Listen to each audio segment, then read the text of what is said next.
Hello friends, welcome to my channel Joy Technicals and News. আজি আপোনালোকক এই ভিডিঅ'টিত সাধাৰণতে যিকেইটা জব ভেকেন্সি সাধাৰণতে ওলাইছে হেতুৰ বিষয়ে আপোনালোকক জনাম আৰু বহুত কেইটা জব ভেকেন্সি ইতিমধ্যে আহিছে বিভিন্ন পদৰ বাবে আৰু সেই জব ভেকেন্সি বিলাকৰ বিষয়ে সবিশেষ আপোনালোকক জনাবৰ বাবে এই ভিডিঅ'টো মই প্ৰস্তুত কৰিছো গতিকে ভিডিঅ'টি শেষলৈকে চাব আৰু ইয়াত আপোনালোকে গম পাব আপোনালোকৰ সেই জবটোৰ লাষ্ট ডেট কেতিয়া কিমানটা পোষ্ট আছে এলিজিবিলিটি কি দৰকাৰ হ'ব সমগ্ৰ তথ্য আপোনালোকে ভিডিঅ'টিত জানিবলৈ পাব সো সকলোকে প্ৰথমতে আপোনালোকৰ কাৰণে যেটো জব ভেকেন্সি ওলাইছে এটো হৈছে central bank of India recruitment central বেংকৰ ফালৰ পৰা সাধাৰণতে পদ ওলাইছে আৰু তাত 3000 এপ্ৰেন্টিছ পোষ্ট সাধাৰণতে ওলাব আৰু ইয়াৰ কাৰণে আপোনালোকে এপ্লাই কৰিব লাগে অনলাইন আপোনালোকে 3000 টোটাল এপ্ৰেন্টিছ পোষ্ট ওলাব আৰু ইয়াৰ কাৰণে এপ্লাই যেহেতু অনলাইন হয় অনলাইনৰ যেটো লাষ্ট ডেট অৰ্থাৎ এপ্লাই কৰাৰ যেটো লাষ্ট ডেট হেতু হৈছে 27 তাৰিখ 3 মাহ 2024 27 তাৰিখলৈকে আপোনালোকে এটো এপ্লাই কৰিব পাৰে সো আপোনালোকে সোনকালে এপ্লাই কৰি লোৱাটো ভাল ইয়াত টোটাল পোষ্ট আছিল 3000 আৰু অসমৰ কাৰণে পোষ্ট আছে 70টা বাকি যেটো নম্বৰ অফ পোষ্ট আসাম 75 আছে ষ্টিপেন্ড 15000 আপোনালোকৰ যেটো দৰমহা হ'ব 15000 টকা দিছে ক্যান্ডিডেটৰ বয়স সাধাৰণতে 96 ৰ পৰা 2004 ৰ ভিতৰত তেওঁৰ জন্ম হ'ব লাগিব আৰু ইয়াৰ ৰিলেক্সেশন যেহেতু আছে কিছু ক্ষেত্ৰত আপোনালোকে এই ক্ষেত্ৰত হেতু চাই লব এডুকেশনাল কোৱালিফিকেশনক যদি চাই তেতিয়া হলে গ্ৰেজুৱেট ডিগ্ৰী দৰকাৰ হ'ব আৰু গ্ৰেজুৱেট ডিগ্ৰীৰ লগতে আপোনালোকৰ গ্ৰেজুৱেচনৰ যেটো ইয়াৰ হ'ব সাধাৰণতে সেই পাস কৰা হ'ব লাগিব ইতিমধ্যে পাস কৰা হ'ব লাগিব আৰু ইয়াৰ ফিজৰ যেটো হিসাব হেতু হৈছে PWBD ৰ কাৰণে 400 প্লাস GST SC ST আৰু ওমেনৰ কাৰণে 600 টকা প্লাস GST লাগিব আৰু আদাৰ্ছৰ কাৰণে 800 টকা প্লাস GST লাগিব আৰু এটা এপ্লাই কৰিব কেনেকে এপ্লাই কৰিবৰ কাৰণে আপোনালোকে সাধাৰণতে এই যেটো ওয়েবসাইট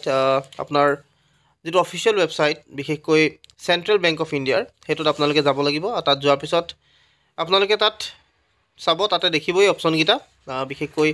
তাত প্ৰথমতে আপোনালোকে ইম্পৰ্টেড ওয়েব লিংক যাব অনলাইন এপ্লিকেশন ফৰ্মত যাব নিউ ৰেজিষ্ট্ৰেচন কৰিব এপ্লাই ফৰ্ম সাধাৰণতে ফিল আপ কৰিব আৰু ফিল আপ কৰি কিনে সকলো ডিটেইলছ খিনি আপলোড কৰাৰ পিছত সম্পূৰ্ণ ফিজ লৈকে সাবমিট কৰি দিব এইখিনি আছিল আপোনালোকৰ প্ৰথম যেটো জব ভেকেন্সি তাৰ বিষয়ে আপোনালোকক জনালো নেক্সট হৈছে সেক্ৰেটাৰিয়েটৰো আপোনালোকৰ পোষ্ট আহিছিলে 7টা আৰু যাৰ লাষ্ট ডেট হৈছে 9 তাৰিখ 4 মাহ 2024 সো আপোনালোকে আসাম সেক্ৰেটাৰিয়েটত যদি এপ্লাই কৰিব বিচাৰিছে তেতিয়া হলে 7টা পোষ্টৰ কাৰণে এপ্লাই কৰিব পাৰে আৰু ইয়াত সাধাৰণতে আপোনালোকৰ যিকিটা পোষ্ট আহিছে প্ৰটোকল অফিচাৰ হওক ল্যাঙ্গুৱেজ ৰিপৰ্টাৰ এসিস্ট্যান্ট লাইব্ৰেৰিয়ান আৰু ষ্টেনোগ্ৰাফাৰ পোষ্ট এখিনি ওলাইছে সেক্ৰেটাৰি পোষ্ট আছে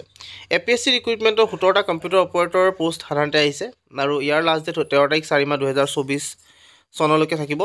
আৰু ইয়াত সাধাৰণতে আপোনালোকে এপ্লাই কৰিব পাৰে APSC ৰিক্ৰুটমেন্টৰ ক্ষেত্ৰত আৰু যিসকলে এপ্লাই কৰিম বুলি ভাবিছে তেওঁলোকে আসলতে 13/4/2024 ৰ আগতে এপ্লাই কৰি লব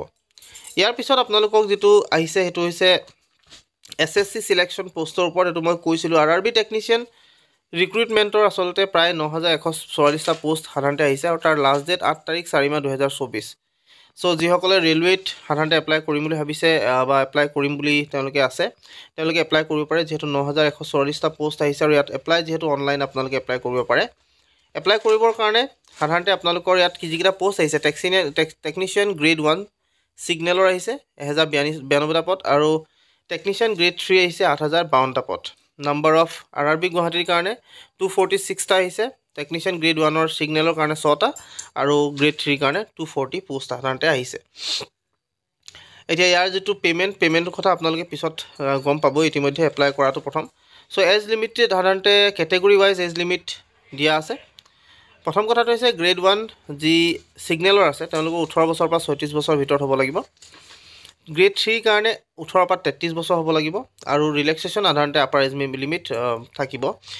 OBC কাৰণে 3 বছৰ SC কাৰণে 5 বছৰ তেনেকৈ আপোনালোকৰ এইখিনি থাকিব এতিয়া এপ্লাই কৰিবৰ কাৰণে সাধাৰণতে টকা কি লাগিব কি নালাগিব হেতু আপোনালোকে প্ৰথম চাই লব পাৰিব SC কাৰণে SC আৰু ST কাৰণে সাধাৰণতে 250 টকা এক্স সাৰ্ভিসমেনৰ কাৰণে 250 ফিমেলৰ কাৰণে 250 ট্ৰান্সজেন্ডাৰ 250 সকলোৱে 250 কেৱল মাত্ৰ আদাৰ্ছৰ অৰ্থাৎ ইকনমিক্যাল বেকগ্ৰাউণ্ড ক্লাছৰ বাকি বাহিৰে যদি আছে তেওঁলোকৰ 500 টকা হ'ব সো ইয়াত এপ্লাই কৰিবৰ কাৰণে অফিশিয়াল ওয়েবসাইটটো যাব RRB ৰ যেটো অফিশিয়াল ওয়েবসাইট আছে তাত যাব আৰু তাত যোৱাৰ লগে লগে তাত ইম্পৰ্টেন্ট ওয়েব লিংকছত যাব ক্লিক কৰিব আৰু অনলাইন এপ্লিকেশন ফৰ্মখন ফিল আপ কৰি কিনে আপোনালোকে তাত গোটেই ডিটেইলছখিনি দিব এডুকেশ্যনেল কোৱালিফিকেশ্যনৰ পৰা আদি কৰি পাৰ্চনেল ডিটেইলছৰ পৰা আদি কৰি যিখিনি passport size photograph signature examination fees সকলো দি ছাবমিট কৰি দিব আৰু প্ৰিণ্ট আউট এটা লৈ ল'ব চ' ইয়াৰ যিটো লাষ্ট ডেট আছিলে মই আপোনালোকে ইতিমধ্যে ক'লোঁ 9 এপ্ৰিল 2024 চ' এইখিনি আপোনালোকে কৰি ল'ব যিসকলে এপ্লাই কৰিম বুলি ভাবিছে চ' বৰ্তমান এইকেইটা পোষ্ট সাধাৰণতে আহিছে আপোনালোকে ইয়াত এপ্লাই কৰিব পাৰে আশা কৰিছোঁ ভিডিঅ'টো আপোনালোকে ভাল পালে যদি ভাল পালে তেনেহ'লে প্লিজ লাইক শ্বেয়াৰ আৰু ছাবস্ক্ৰাইব কৰিব লগতে কাষত থকা যিটো বেল আইকন সেইটো প্ৰেছ কৰি ৰাখিব আজিলৈ আপোনালোকে এইখিনি কথা জনাই এই ভিডিঅ'টো মই বিদায় মাগিছোঁ ধন্যবাদ